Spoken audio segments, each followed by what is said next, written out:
Puluhan orang dari berbagai kalangan ikuti pelatihan pencarian dan pertolongan di ketinggian yang digelar kantor Sarkelas A Padang. Tujuan dari kegiatan ini untuk memberikan keterampilan pada peserta jika sewaktu-waktu terjadi bencana.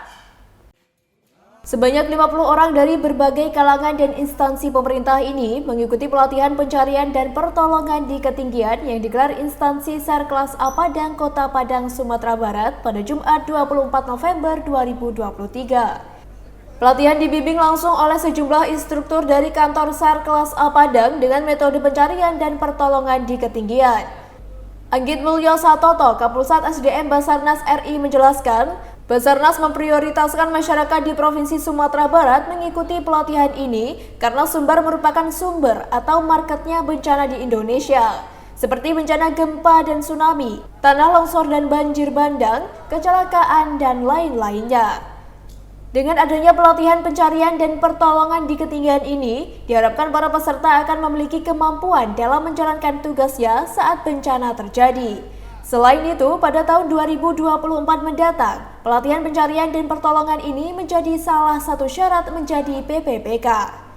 Sementara di tahun 2023 ini, Basarnas tidak membuka lowongan PPPK di wilayah Sumatera Barat karena keterbatasan anggaran. Namun, Basarnas RI memberikan pelatihan kepada 2.500 orang di berbagai wilayah dengan teknik pencarian dan pertolongan di ketinggian, pertolongan pertama, serta evakuasi korban kecelakaan. Indonesia adalah daerah rawan bencana, khususnya Sumatera Barat, di mana tanggal 30 September 2009 silam kita tahu bersama Padang khususnya diguncang oleh gempa.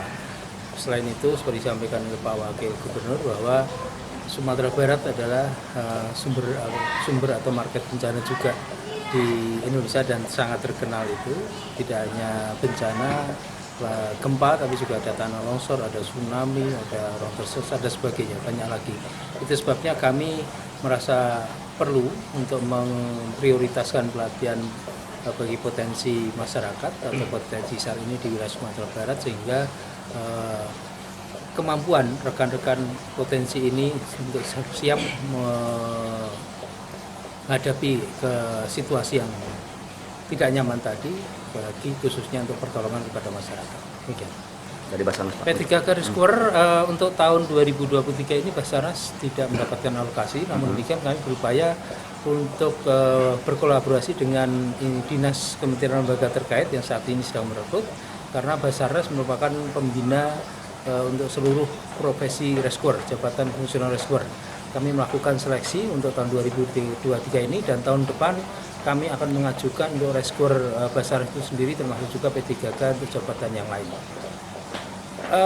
Kemampuan rescuer salah satunya untuk pertolongan di ketinggian ini, pertolongan FMF, pertolongan pertama, kemudian pertolongan yang di permukaan air dan lain-lain. Kompetensi itulah yang menjadi prasyarat untuk orang atau teman-teman dapat diterima sebagai P3K. Untuk goal yang kita ingin capai untuk pelatihan di ketinggian ini, seperti kami sampaikan tadi, bahwa selain bencana gempa, tsunami dan sebagainya, kita tahu di wilayah Sumatera Barat banyak sekali bangunan tinggi, kemudian banyak sekali jurang, lembah yang cukup dalam, dan kami dapat info dari kepala kantor bahwa banyak juga kejadian kecelakaan yang menimpa orang jatuh atau kendaraan yang terjerembab di jurang sebagainya, dan itu membutuhkan keterampilan seperti ini. Pertolongan di ketinggian, bagaimana mengangkat korban dari bawah ke atas dan sebaliknya, atau dari atas ke bawah, seperti itu. Peserta yang kita targetkan ada 50 sesuai dengan prioritas pelatihan kami, 50 orang per kegiatan, dan tahun 2023 ini kami harus mencapai target 2.500 orang. Potensi masyarakat dengan berbagai teknik kemampuan.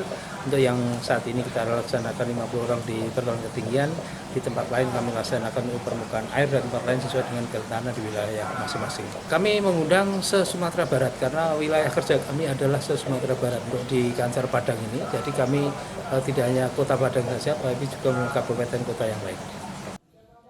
Sementara itu, Abdul Malik selaku Kepala Kantor Sarkelas A Padang menjelaskan, selain menggelar pelatihan, pihaknya juga mengukuhkan sakasar yang nantinya akan menjadi sumbangsih kepada pramuka.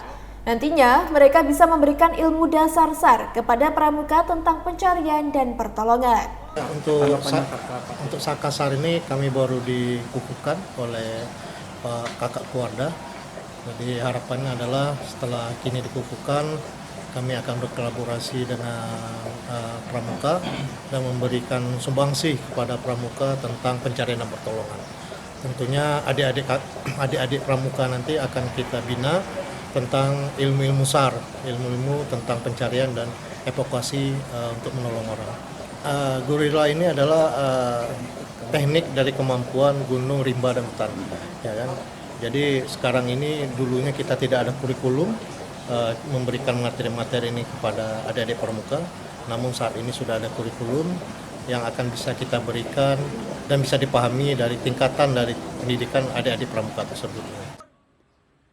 Saat ini kantor SAR Padang kekurangan SDM karena hanya sebanyak 85 orang dari yang seharusnya ada 200 orang. Sehingga dengan adanya pelatihan ini, diharapkan nantinya bisa memberikan bantuan kepada kantor SAR kelas A Padang saat terjadi bencana. Selain itu, kantor SAR Padang juga memiliki 3 unit POSAR, yakni POSAR Kabupaten Pasaman, 50 Kota, Solok Selatan, dan Pesisir Selatan. Dari Padang, Sumatera Barat, Arawir Kak Divi, Nasional TV melaporkan.